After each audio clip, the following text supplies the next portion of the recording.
देखिए, अगर आपकी धनु राशि है तो आपसे ये कहना चाहूँगा कि आप पैसा कमाने के लिए कोई शॉर्टकट तरीका मत अपनाइए, वरना मुंह के बगल गिरेंगे और कानून का फंदा आपके गले में होगा। किसी भी नई डील में जल्दबाजी न करिए, अपनों की बातों को दिल से मत लगाइए, अपनी सेहत को नज़रअंदाज मत करिए, जरूरत से ज़्यादा भावुक मत बनिए। केले के पेड़ की हो सके तो पूजा करिए। शुभ अंक आपके लिए 2 है, शुभ रंग आपके लिए लाल है। जय मां विंध्यवासिनी। और अब बात मकर राशि के राशिफल की। शनिदेव की स्थिति को देखते हुए ये कहा जा सकता है कि आज कोई करीबी आपकी आर्थिक मदद करेगा, पैसे से मदद करेगा। कारोबार में नई डील हो सकती है। रिश्तों में लेकिन गलतफहमी मत बढ़ने दीजिए। जरूरत से ज्यादा संवेदनशील भी नहीं बनना चाहिए। अधूरी तैयारी के साथ यात्रा न करें।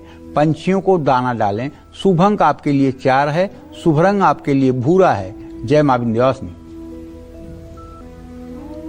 चलिए अब बात करते हैं कुंभ राशि के राशिफल की। देखिए, जल्दबाजी में कुंभ राशि के जातक कोई संपत्ति का सौदा न करें। बिना कागज जांचे पड़ताले टोकन मनी न दें। अवसरों के इंतजार में बैठे ना रहें। रिश्तों में बाहरी हस्तक्षेप से बचें। कमजोर सेहत और मन आपको परेशान कर सकता है। छोटी छोटी बातों को दिल से ना लगाएं। उड़द की दाल का दान करें। शुभ अंक आपके लिए 5 है, शुभ रंग आपके लिए हरा है। जय मां विंध्यवासिनी। और अब बात मीन राशि के राशिफल की।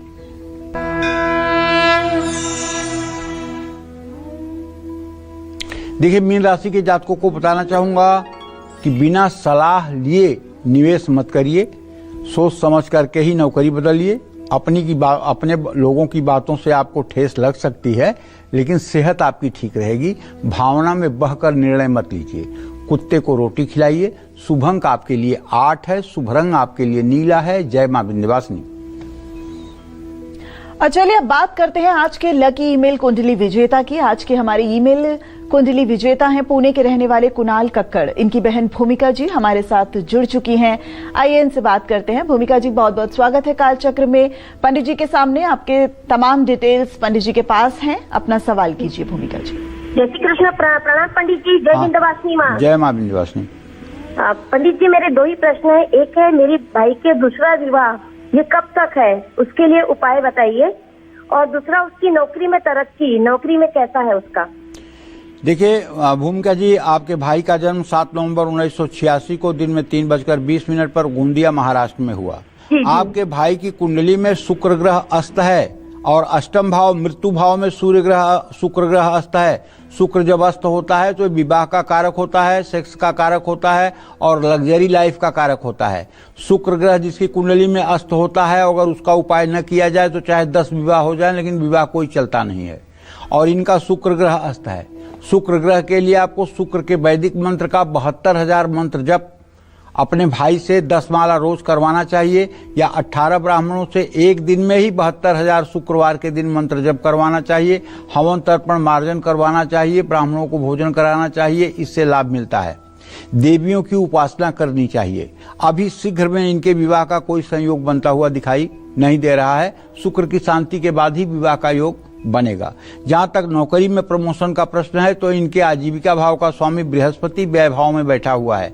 और ऐसे में नौकरी तो चलती है, लेकिन उन्नति नहीं होती है। अगर ये उन्नति चाहते हैं कि नौकरी में उन्नति हो, तो इन्हें रोज सुबह शाम राम रक्षा स्तोत्र का पाठ करना चाहिए और सात्विक भोजन करना चाहिए। अगर ये सात्विक भोजन करेंगे, राम रक्षा स्तोत्र का पाठ करेंगे, तो निश्चित रूप से 1 साल के बाद इनकी उन्नति भी होनी शुरू हो जाएगी। जय मां विंध्यवासिनी। और आपकी छींक के विषय में भी आगे बात करेंगे, लेकिन इस वक्त कालचक्र के एक और कॉलर हमारे साथ जुड़ गए हैं। हमारे साथ बिहार से श्याम जी जुड़ गए हैं। अपना सवाल कीजिए पंडित जी से। हेलो। हाँ बोलिए। प्रणाम गुरु जी। सुखी रहिए। मैं अपने बच्चे के बारे में पूछना चाहता हूँ। जी, बच्चे का नाम उम्र बताइए। बच्चे का नाम है रियांश कुमार। 28 नवंबर 2024 जन्म 9 बजकर दिन। अभी इतना छोटा बच्चे के बारे में क्या जानना चाहते हो? सर, उसका बहुत तबीयत खराब रहता है गुरु जी।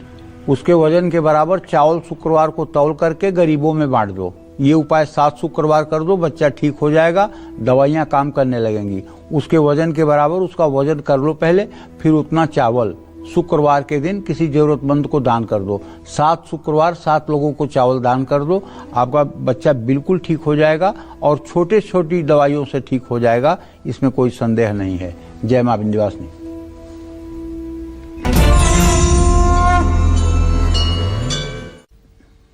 ब्रेक के बाद स्वागत है आपका कालचक्र में। चले पंडित जी से अब जल्दी से हमारे दर्शकों से बता दीजिए पंडित जी जल्दी से कि छींक के किस्मत कनेक्शन के बारे में।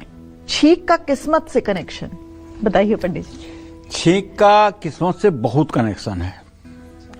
छींकत खाए छींकत नहाए और छींकत पर घर कबहू न जाए। एक कहावत है हमारे यहाँ, छींकत खाए छींकत नहाए और छींकत पर घर कबहू न जाए।